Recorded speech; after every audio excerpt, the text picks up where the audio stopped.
सोचिए, अगर मैं आपसे कहूँ कि महाभारत का सबसे बड़ा रहस्य युद्ध में नहीं बल्कि मौन में छिपा है, तो कुरुक्षेत्र की भूमि पर युद्ध थम चुका था पर शांति नहीं उतरी थी।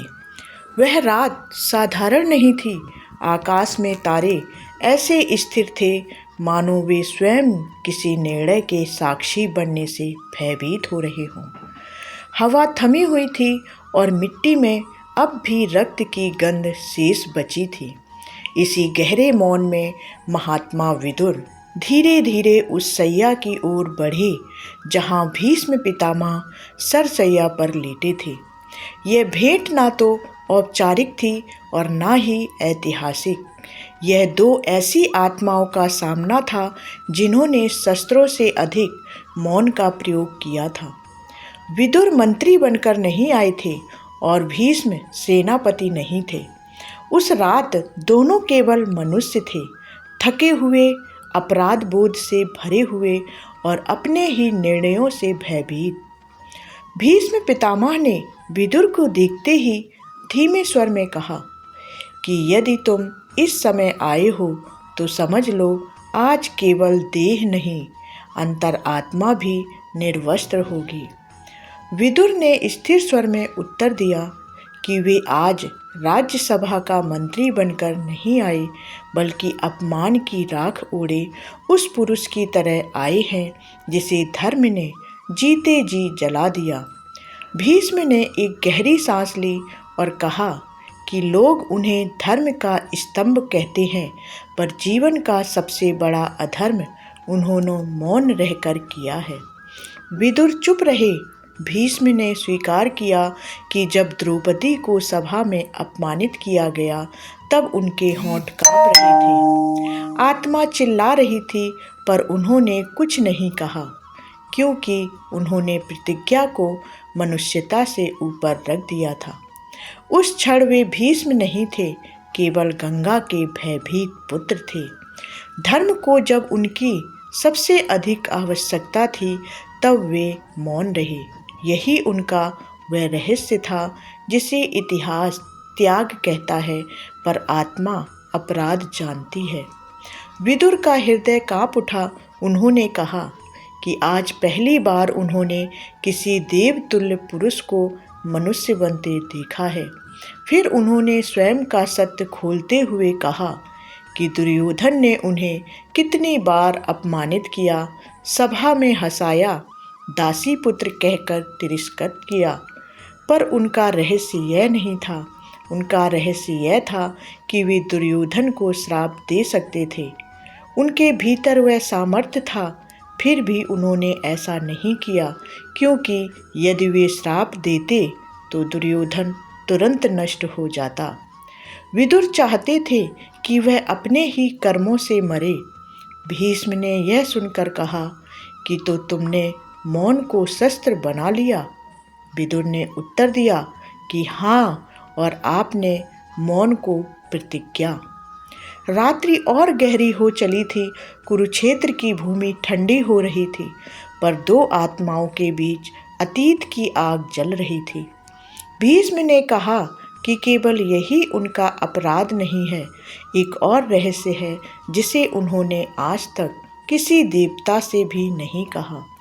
जब उन्होंने आजीवन ब्रह्मचर्य की प्रतिज्ञा ली तब सबने समझा कि उन्होंने देह का त्याग किया है, पर सत्य यह था कि उन्होंने देह नहीं वंश का त्याग किया था। उन्हें पहले से ज्ञात था कि कुरुवंश अधर्म की दिशा में जाएगा और उन्होंने जानबूझकर उस वंश को संतानहीन भविष्य सौंप दिया। यह त्याग नहीं था, यह एक साजिश थी, अधर्म को सीमित करने की योजना थी। इतिहास इसे बलिदान कहेगा, पर वास्तविकता में यह वंश को धीरे धीरे मृत्यु की ओर धकेलने का निर्णय था। विदुर ने यह सुनकर कहा कि इसका अर्थ यह है कि भीष्म ने प्रतिज्ञा धर्म के लिए नहीं बल्कि विनाश को सीमित करने के लिए ली थी। भीष्म ने स्वीकार किया कि हाँ, पर इतिहास इसे त्याग कहेगा, साजिश नहीं। कुछ क्षण बाद विदुर ने भी अपना रहस्य खोला। उन्होंने कहा कि लोग उन्हें केवल सलाहकार समझते हैं, पर उन्होंने लोगों के मन पढ़े थे।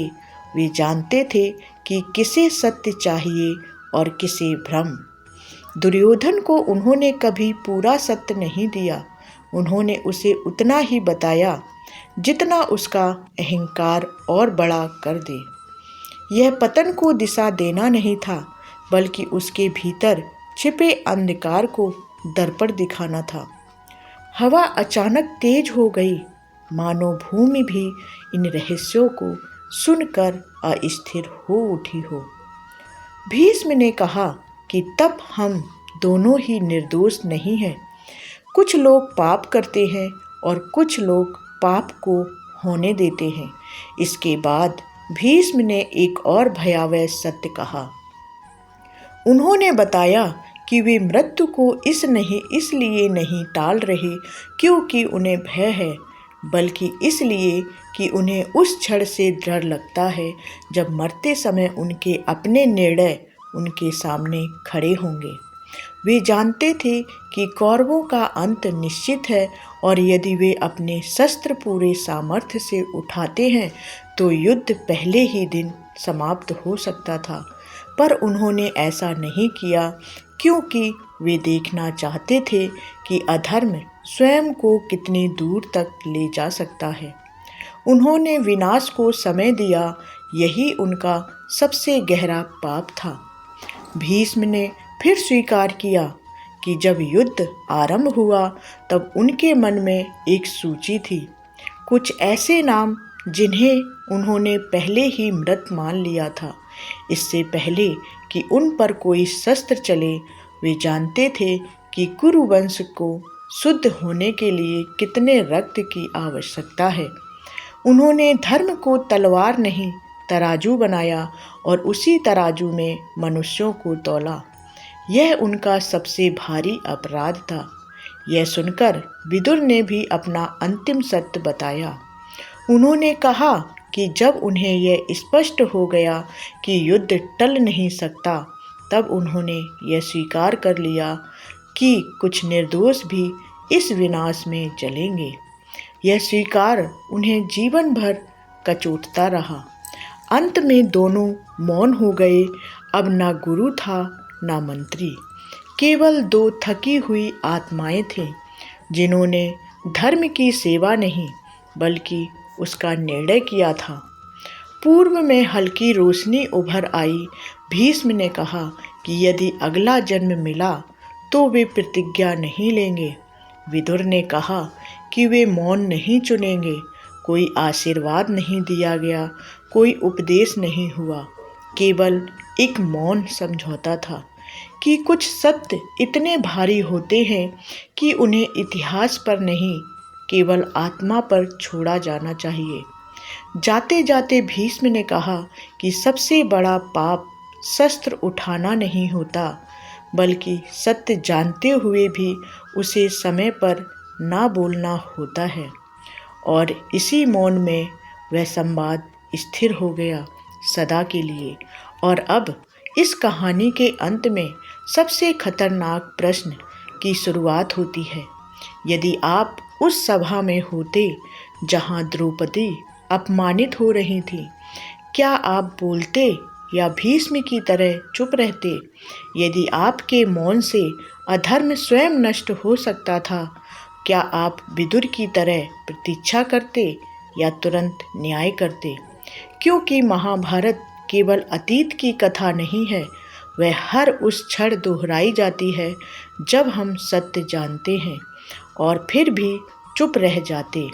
भीष्म और विदुर कोई दूर के पात्र नहीं थे, वे हमारे भीतर थे और आज भी हैं। एक हमें सिखाता है कि मौन भी अपराध हो सकता है और दूसरा यह कि मौन कभी कभी सबसे घातक शस्त्र बन जाता है। अब निर्णय आपका है कि जब अगली बार आपके सामने सत्य खड़ा हो तो आप इतिहास बनेंगे या केवल दर्शक। अगर यह कथा आपको सोचने पर मजबूर कर गई है, अगर कहीं भीतर कुछ असहज हुआ है, तो समझिए यह वीडियो यहीं समाप्त नहीं हुआ है। ऐसी ही अनकही, डराने वाली और आत्मा को झकझोर देने वाली कथाओं के लिए चैनल को सब्सक्राइब करें। इस वीडियो को लाइक करें ताकि यह कहानी उन लोगों तक पहुँचे जिन्हें मौन तोड़ने की ज़रूरत है, और कमेंट में बताएं सबसे बड़ा पाप क्या है, शस्त्र उठाना या सत्य जानते हुए भी चुप रहना। तो वीडियो को शेयर ज़रूर करें अपने दोस्तों के साथ। धन्यवाद।